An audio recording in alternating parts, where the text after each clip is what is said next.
Guys, welcome back to my self welcome back to my channel. तो मैं आज आप लोगों को वो सिखाऊंगा जो तुम्हारी ज़िंदगी संवारने में काम आएगा।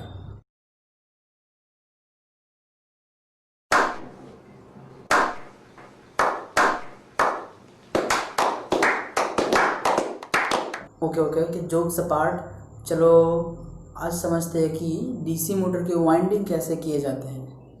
उसके कुछ थोड़े बहुत कैलकुलेशन है।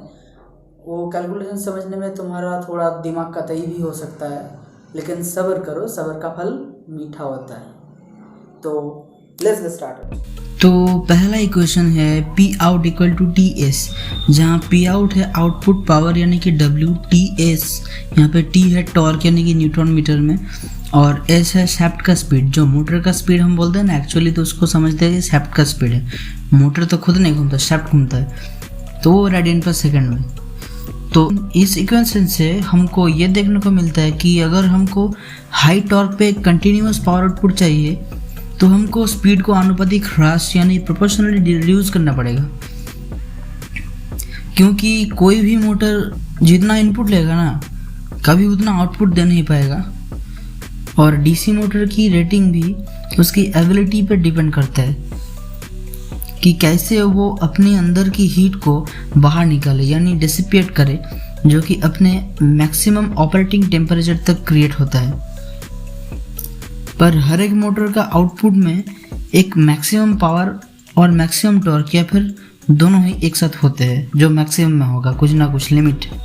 तो फिर अब चलते हैं दूसरे क्वेश्चन में। यहाँ देखो T इक्वल टू के टी आई, यहाँ पे T टॉर्क है जैसे था पहले, KT है मोटर टॉर्क कांस्टेंट जो न्यूटन मीटर पर एरिया है, और I यहाँ पे है आर्मेचर वाइंडिंग करंट। तो इस इक्वेशन में जो करंट का पीक वैल्यू यानी कि मैक्सिमम वैल्यू है, वो उस मोटर को मैक्सिमम या पीक टॉर्क देगा।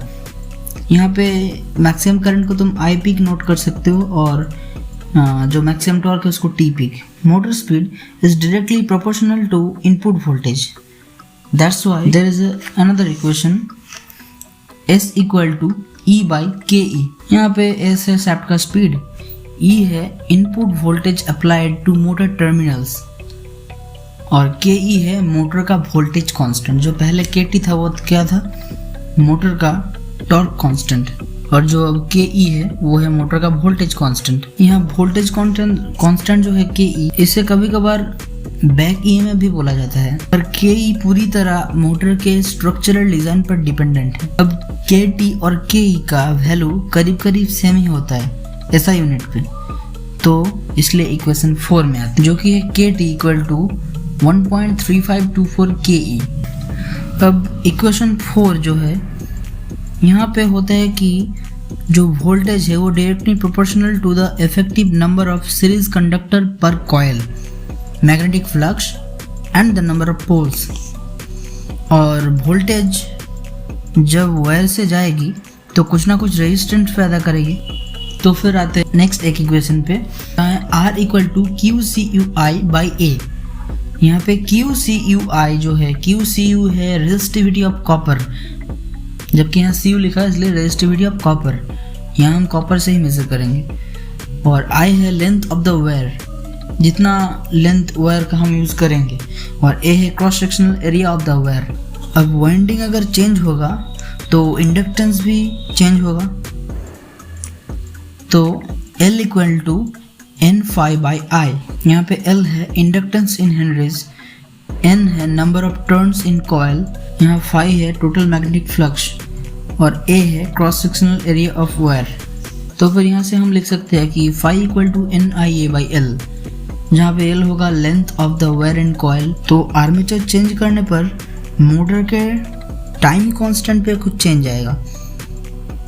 दो टाइप के टाइम कांस्टेंट होते हैं, एक इलेक्ट्रिकल और एक मैकेनिकल। तो इलेक्ट्रिकल का पहले देखोगे कि कितना इलेक्ट्रिकल टाइम कांस्टेंट में निकलता है। तो इसके लिए हमको आना पड़ेगा एक नेक्स्ट इक्वेशन पे, जो है TE equal to L by R।